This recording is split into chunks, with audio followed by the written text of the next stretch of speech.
All right. I've got a question that's practically guaranteed to start a fiery debate.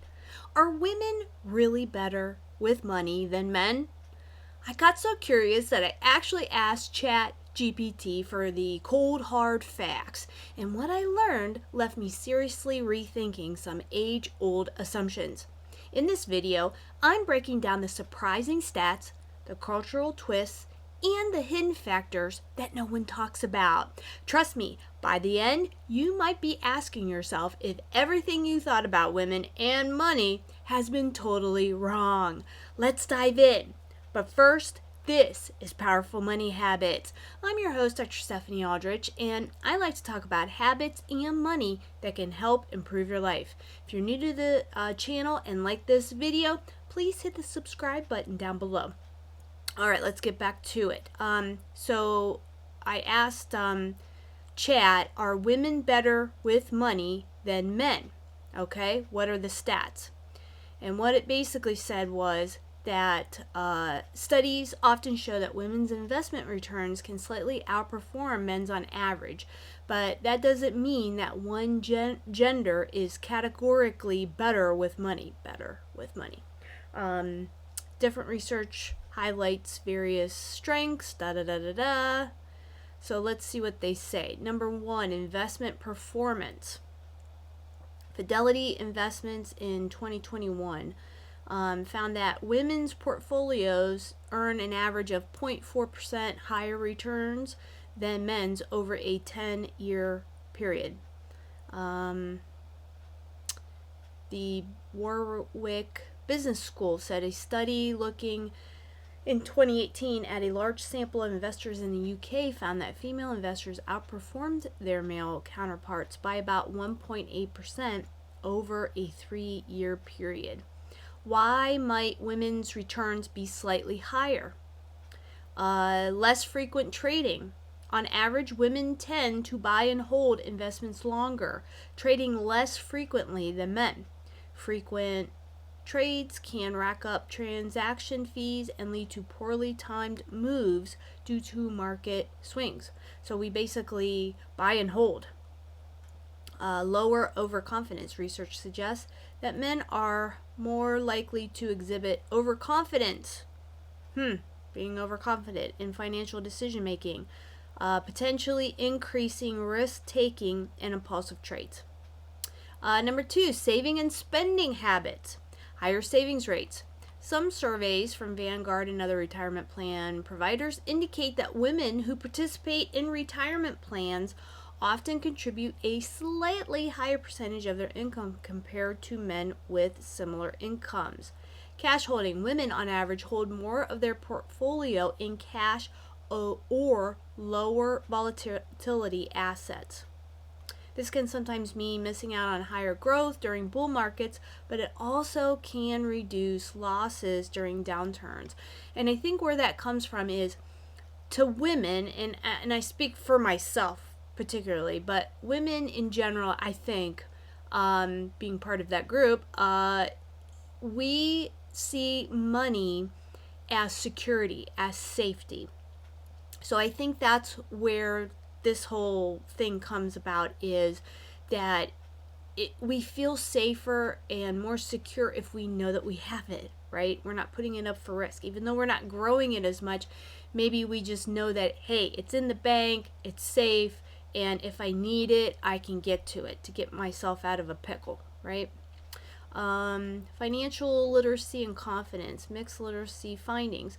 On standardized financial literacy tests, men often score marginally higher, but women tend to perform equally well when questions are framed around practical, real-life financial scenarios. You know, as YouTube has come about, there's more financial education out there, and with women being people that are predominantly buyers in the market, right? That we have to think about financial literacy as not just saving and investing for the future, but also how do we budget our incomes? How do we pay for our kids' stuff? How do we, pay for the utilities in the house and, have the life that we want to live? We have to make sure that we have that money set aside and available so that we can do what we want to do. So that might be where that comes from. We have to be practical with our money because we're the ones that are, a lot of times making the financial decisions in our household. Let's see. Confidence gap. Surveys frequently show women rating their own financial knowledge or investing skill lower than men, often termed as a confidence gap. Paradoxically, overconfidence in investing is correlated with worse performance, while more measured or cautious approaches can lead to better long-term outcomes. Number 4, earnings and wealth gaps. It's also important to note that broader gender-based pay gaps and career interruptions, for example, due to children, a lot of times we'll take a break from working to raise our family, can affect women's total lifetime earnings and wealth accumulation. Even if women exhibit solid saving and investing behaviors, earning less over time can hamper overall wealth building compared to men. Key takeaways in this is women's portfolios can slightly outperform men's in multiple studies, which are likely due to more disciplined, patient investing. Men often exhibit higher trading frequency and risk taking, which can hurt long-term performance if not managed carefully. Literacy surveys shows that complex results. Men may score higher on some standardized questions, but women often make prudent financial choices that yield strong outcomes. Systemic factors like the wage gap and career breaks can overshadow individual savings or investing habits. In essence, the statement, women are better with money, is an oversimplification, which I figured that's what it was. But it's definitely interesting to find out. While data shows certain patterns, such as more consistent contributions and slightly higher net returns, outcomes vary widely among individuals. The healthier approach for anyone is to combine prudent saving, thoughtful investing without overtrading, and ongoing financial education. So then I thought about, is there a cultural difference between men and women and how we're raised? This can indeed be, there can be cultural differences in how women and men manage money, rooted in societal norms, gender roles, financial systems, and levels of economic development around the world. While it's impossible to generalize for every region or culture, researchers have observed certain broad patterns. Number 1, household financial roles vary by culture. Domestic money management. In some cultures, particularly in certain parts of Asia, women traditionally handle the day-to-day household finances, even if men are the primary breadwinners. This arrangement can give women greater experience and influence over savings and budgeting decisions. Breadwinner versus caregiver norms. In cultures where men's primary identity is tied to earning income, while women are expected to focus on caregiving with the kids and the family in general, women may have fewer formal financial responsibilities. Over time, this can lead to lower financial literacy if financial money management remains in men's domain. And this can come about if you're not sure where your money is and your husband takes care of all of that. This could present a problem if you guys get divorced, or if he suddenly dies. Where's the money? How do you get to it? What's it invested in? How are you going to pay your bills and take care of the family? So these are things that you really should talk to your spouse about and make sure you guys are on the same page and you know where all the money is, so that if one of you passes away or you guys end up getting divorced, you know where that money is, so that things can be arranged so that if you are a female, that you're not left destitute because you didn't know what was going on, and you let someone else be in charge of your financial life. Number 2, financial literacy gaps around the world. International survey shows that financial literacy gaps between men and women vary by country. Okay, developed versus emerging markets. The gender gap is smaller, obviously, in higher income countries because women are working now, right? Cultural attitudes towards risk and investment. Cultural attitudes towards risk can influence both men's and women's approach to investing. In some cultures, taking market risk is encouraged, which may lead to higher frequency trading, but lower returns, right? Saving versus spending. Cultures that prioritize saving or place a higher value on financial security may socialize both men and women differently. While frugality is highly regarded, women may be positioned and expected to manage the household budget conservatively, which can translate to more cautious investment strategies.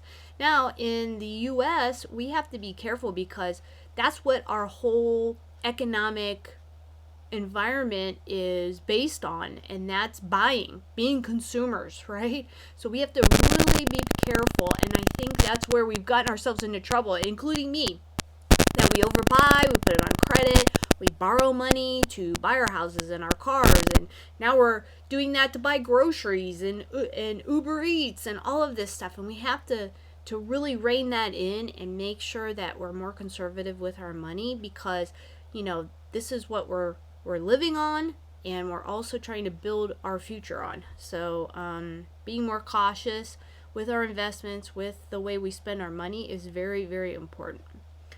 Systemic barriers and access. Financial inclusion. Across many developing regions, women are more likely to be unbanked or have limited access to credit. This often stems from legal barriers, needing a husband's consent to open an account, cultural norms, or lack of identification documents. Workplace participation. In places where women's workforce participation is lower, they may earn and handle less money overall. Universal themes and cautions. Overconfidence versus prudence. Studies across various countries consistently observe that men are more likely to exhibit higher confidence in investing, even when unwarranted, while women approach investing more cautiously. Social expectations. In any culture, prevailing gender norms shape who should handle finances. This affects exposure to financial education and opportunities. All right, so I think with YouTube videos, books, podcasts that are available, anyone can learn financial literacy, and I think it's very important that men and women especially educate themselves. And I hope that this channel helps educate you on different ways to invest, save, think about money, get your mindset right about money, so that you can build a future and have a life that you truly want to live. So takeaways: yes, culture matters. Traditional gender roles, social expectations, and differences in financial inclusion create a wide range of experiences for women and men around the globe. Patterns of prudent investment by women, such as trading less frequently or having a higher percentage of income, are seen in multiple cultures. But how strongly these patterns hold depends on societal factors such as legal frameworks, educational access, and norms. Systemic barriers like wage gaps, limited property rights, or difficulty assessing financial services can overshadow any strengths or tendencies either gap may have. Local context is crucial. The money habits of women in, say, Nordic countries are with higher gender equality and strong social safety nets can differ significantly from women in rural areas of developing nations. Okay, so where you live really does matter, and can affect your overall financial health and wellness. So, we really need to get the financial education out there and make as many people, including women, know how to use their money and how to build wealth so that that safety net is there, which every woman wants. Okay?